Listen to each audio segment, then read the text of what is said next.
Eu quero abordar um tema hoje sobre o qual tenho pensado bastante. Eu não tenho respostas definitivas para isso, embora eu queira compartilhar com vocês algumas conclusões às quais já cheguei, que tem a ver com como debater com um fundamentalista religioso ou com fanáticos em geral. Porque o modo como fanáticos operam na religião ou na política ou na ideologia é muito parecido, na verdade. Por que acontece? Um fanático, um fundamentalista, eles não querem trocar ideias. E aqui a dinâmica do debate quando a pessoa já tem fechado uma noção de mundo, né? Eles não querem aprender com o interlocutor, eles não querem refinar suas posições, eles querem fazer proselitismo, eles querem te converter ou converter os demais de que eles estão certos. Então esse tipo de debate é uma enorme armadilha, porque eles te puxam para o mundo deles, eles te puxam para os livros sagrados deles, eles te puxam para as concepções prévias que eles possuem, eles te puxam para as teorias deles, e assim você é obrigado a operar dentro do mundo que eles estão te propondo. Você é obrigado a jogar pelas regras do jogo deles. Então, de fato, é uma enorme armadilha. Se você não domina o universo deles, se você não conhece os livros que eles utilizam, você acaba sendo pego dentro do laço que eles preparam para você. Então, a primeira coisa para debater com um fundamentalista religioso, ou com um fanático político, com um fanático ideológico, com alguém que tem essa visão totalmente limitada e fechada da realidade, é, antes de tudo, não entrar no jogo deles. Seja não debatendo aquilo que eles querem debater, não debatendo os textos que eles querem debater, ou sequer entrando no debate.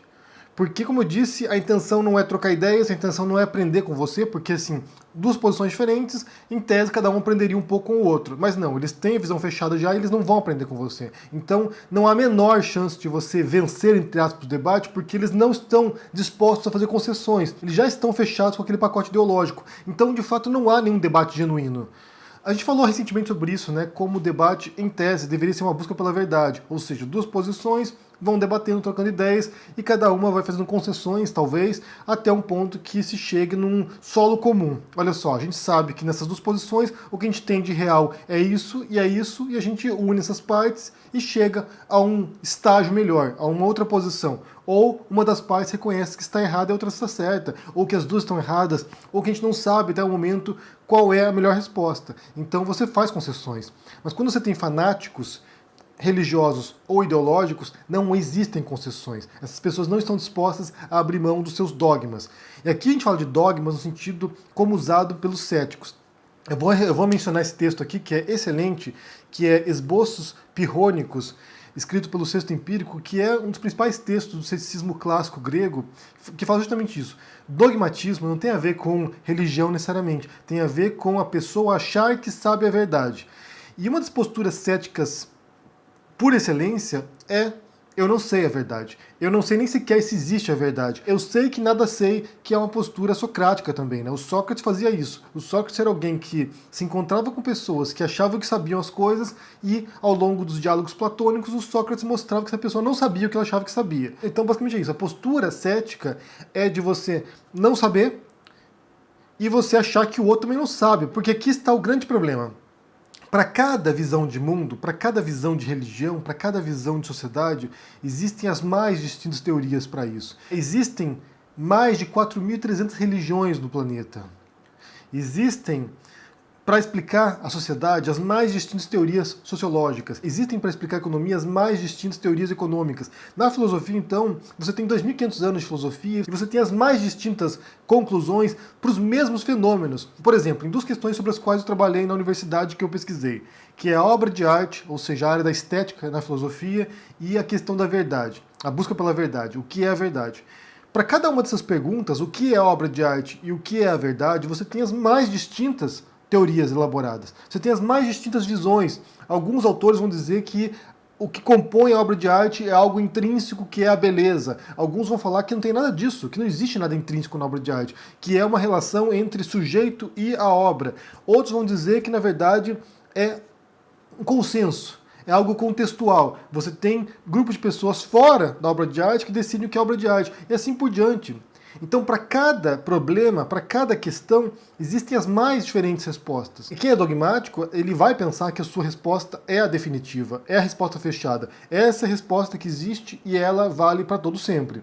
Ou vale para aquele momento em particular. Pode ser que no futuro mude, mas é a resposta fechada. E como você tem diferentes posições para cada pergunta, ninguém sabe quem tem a resposta. Então a postura cética é dizer o seguinte: eu não sei qual é a resposta, então eu recuo e observo. Vejo as pessoas se digladiando e quebrando pau. Na religião também vale nesse sentido, né? É sério, gente, tem um vídeo do Porta dos Fundos chamado Deus. Se o Porta dos Fundos acabasse hoje e tivessem que salvar um vídeo, seria esse, porque sinceramente ele é perfeito. Em 1977, a NASA colocou dentro de uma espaçonave, a Voyager, colocou um disco de ouro com uma série de imagens, de gravuras que representariam, para alguma civilização alienígena, possivelmente, representariam a vida na Terra. Um disco tipo de vinil, mas de ouro, que tem as instruções para como funciona. Então o extraterrestre pode botar lá a agulha e ouvir ali vozes humanas, ouvir sons humanos, ouvir sons da Terra, ouvir sons de animais.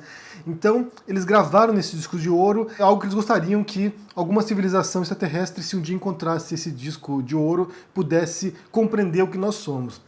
Se fossem lançar um outro disco desse para o universo aqui, para o espaço, deveriam gravar esse vídeo aí do Porta dos Fundos, Deus. Porque esse vídeo ele mostra o seguinte, ele mostra uma pessoa que morre, é um vídeo antigo, de 2013, do Porta dos Fundos, uma pessoa que morre, vai para o céu, vai para, sei lá, para o espaço supraterreno, e encontra Deus lá. E o Deus é um Deus polinésio. Então, assim, há uma quebra de expectativa, porque você cristão, evangélico, católico, você tem uma imagem de Deus. Deus seria assim. Mas quando a pessoa morre e chega lá e encontra o Deus polinésio, a primeira coisa que ela constata é que as crenças que ela tinha, todas as crenças que ela tinha possivelmente, estavam erradas. E como a gente tem, como eu disse aqui, mais de 4.300 religiões no planeta, há uma enorme chance de que a religião que você segue esteja errada. Seja uma religião majoritária, seja uma religião minoritária. Há uma enorme chance de que você esteja errado. Você tem uma chance em 4.300 de estar certo e de estar seguindo o Deus verdadeiro, se é que existe o Deus verdadeiro, porque também pode ser que não exista, né? Então é uma loteria. Você pode estar seguindo uma série de preceitos, de dogmas, de crenças que se fundem na realidade de fato e que sigam o Deus verdadeiro, ou você pode estar seguindo uma série de preceitos, dogmas e noções que estão totalmente equivocadas. Então, como eu disse, a primeira coisa é você recusar participar desse jogo, é você não aceitar entrar no jogo dessas pessoas. E o que eles fazem geralmente? O que fundamentalista religiosos ou fanáticos religiosos fazem? Eles querem te puxar para a Bíblia. Eles querem fazer o seguinte, olha, para você compreender Deus, para você compreender a mensagem de Deus ou de Jesus, você tem que partir do texto bíblico, porque esse texto é um texto revelado. Foi um texto que Deus mandou ali, sabe-se lá como, para as pessoas que escreveram esse texto. Então, a verdade revelada, a verdade verdadeira está na Bíblia. A primeira coisa é você recusar isso. Eu não aceito esse jogo. Eu não aceito a Bíblia como uma revelação. Se você faz isso, você já elimina metade do argumento dessas pessoas, porque tudo que elas vão utilizar como argumento, ou quase tudo, vai partir de versículos bíblicos, vai partir de capítulos bíblicos. A Bíblia é um livro altamente contraditório. Você vai encontrar ali trechos que dizem o oposto. Em um momento da Bíblia é aceito, em outro momento não é. Em um momento é tolerável, em outro momento não é. Em um momento é a verdade revelada e no outro já mudou. Então, se você não conhece a Bíblia, não domina totalmente ali o texto bíblico, você vai cair nas armadilhas dos versículos bíblicos que eles vão utilizar para poder te refutar nesse sentido teológico. E a Bíblia, como eu disse, é um texto complicadíssimo, porque ali você tem versículos absurdos, tem trechos que são absurdos. Por exemplo, eu vou citar aqui um trecho bíblico da primeira epístola de Pedro, capítulo 2, versículo 18. Eu vou ler uma tradução espanhola, porque as traduções brasileiras elas passam pano nesse trecho. Então diz o seguinte: vocês, que são escravos, devem se submeter a seus amos com todo respeito. Façam o que eles te ordenarem, não apenas se são bondosos e razoáveis, mas também se são cruéis. Você tem um versículo bíblico do Novo Testamento que basicamente diz o seguinte: se você for um escravo, obedeça. Obedeça, seja um bom escravo. E alguns vão alegar que, na verdade, essa tradução está errada, né? Que o termo aqui não é escravo, seria servo, né? Mas a palavra grega para isso, nesse trecho, nesse capítulo aqui, é hoi oketai. Esses textos foram escritos em grego, é uma palavra que deriva de oiketes, que quer dizer escravo doméstico. Ou seja, o escravo que trabalha em casa, que tem já na hierarquia romana um status um pouquinho melhor do que o escravo que não trabalhava em casa, trabalhava, sei lá, nas galés, que trabalhava na caldeira, que trabalhava, sei lá, quebrando pedra. E mesmo na tradução portuguesa também é assombroso isso, né? Vós, servos, sujeitai-vos com todo temor aos senhores, não somente aos bons e humanos, mas também aos maus. Então, assim, você tem um versículo bíblico que prega a sujeição, que prega a submissão dos escravos domésticos, ou os dos servos, né, nesse passação de pano do português, a senhores maldosos. E isso foi usado durante muito tempo por cristãos ocidentais para justificar a escravidão. Os escravagistas do Brasil, dos Estados Unidos, utilizavam a Bíblia para justificar a escravidão. Tem um outro trecho também que é igualmente assombroso aqui, que é um trecho de Êxodo, do livro de Êxodo, do Antigo Testamento, capítulo 21, versículos 7 e 8. Então ele diz o seguinte aqui o trecho, e eu vou ler também de acordo com a tradução mais correta e não com a passação de pano do português. E se um homem vender sua filha para ser escrava, ela não sairá como saem os escravos. Se ela não agradar ao seu senhor, e ele não se desposar com ela, fará que se resgate.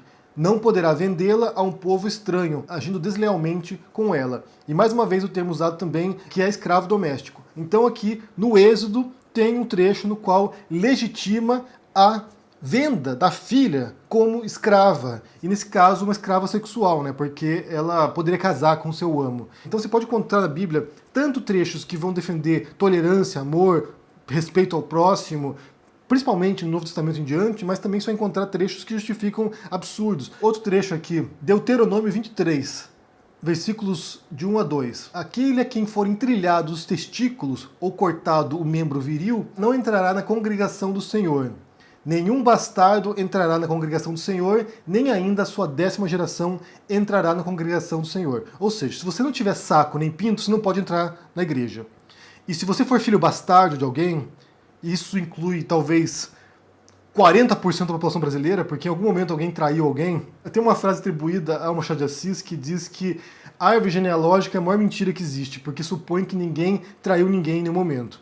Então, se você for um filho bastardo de alguém, se você for um filho ilegítimo de alguém, você não pode ser também fiel a Deus. Você não pode entrar na congregação de Deus, você não pode entrar na igreja. A gente poderia selecionar aqui os mais diferentes versículos absurdos, né, que legitimam queima a bruxas, morte a bruxas, apedrejamento de mulheres adúlteras. Ou seja, você pode encontrar o que você bem entender dentro da Bíblia. E quando você debate com um fundamentalista, ele vai te dar esse laço, ele vai te dar um baile, porque ele sabe navegar nesses trechos aqui e ele vai encontrar justificativas, até mesmo os absurdos.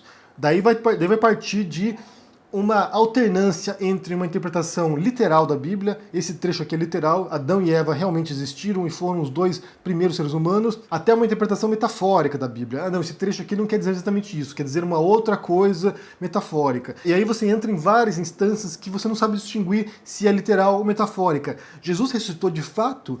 Ele realmente morreu e ressuscitou, ou isso é metafórico? Isso quer dizer outra coisa. Moisés realmente cruzou o Mar Vermelho, ou isso é metafórico? Deus realmente matou todos os primogênitos do Egito, ou isso é metafórico? A gente nunca sabe como navegar. Daí você vai ter o fanático religioso dizendo que, não, para você entender essas diferenças, você tem que estudar muito o texto sagrado, estudar outros especialistas sobre esse assunto, porque aí eles vão te dizer, e isso, como eu disse, vale não apenas para religião, não apenas para dogmáticos religiosos, mas também para ideológicos, porque eles sempre vão te puxar para o texto deles, sempre vão te puxar para o autor que eles acham que tem uma resposta definitiva sobre o mundo, e aí você é obrigado a jogar pelo jogo dele, pelas regras do jogo que eles te impõem. Então, para debater com fanáticos, o ideal é você não aceitar as regras do jogo. Olha, eu não aceito esse texto como definitivo. Eu não aceito esse texto como uma resposta fechada, porque existem outras respostas que parecem ser igualmente válidas, que parecem ser igualmente razoáveis, e que têm outras respostas, e que apresentam outras visões. E aqui a gente entra num aspecto que é importante mencionar, porque existem certas teorias ou certas visões de mundo que elas são totalizantes, ou seja, elas buscam responder todas as perguntas, a origem do mundo, para onde a gente vai depois. É uma visão que abarca todos os aspectos. Geralmente elas são mais satisfatórias para quem ouve essas respostas do que respostas pontuais sobre certos fenômenos específicos. Então você tem certas teorias e certas visões de mundo que são genealógicas, ou seja, elas buscam as causas para aquilo que acontece. E isso é altamente problemático, na ciência particularmente, porque tem uma questão chamada problema da indução, que tem a ver com essa noção de causalidade. A gente não tem como ter certeza se certos fenômenos são de fato as causas para outros fenômenos. Se a gente tem uma coisa antes, não quer dizer que essa coisa antes seja a causa da coisa seguinte. E isso é um grande obstáculo para fazer ciência e para fazer teoria sobre qualquer assunto, na verdade. E tem uma frase famosa da ciência que correlação não é causação.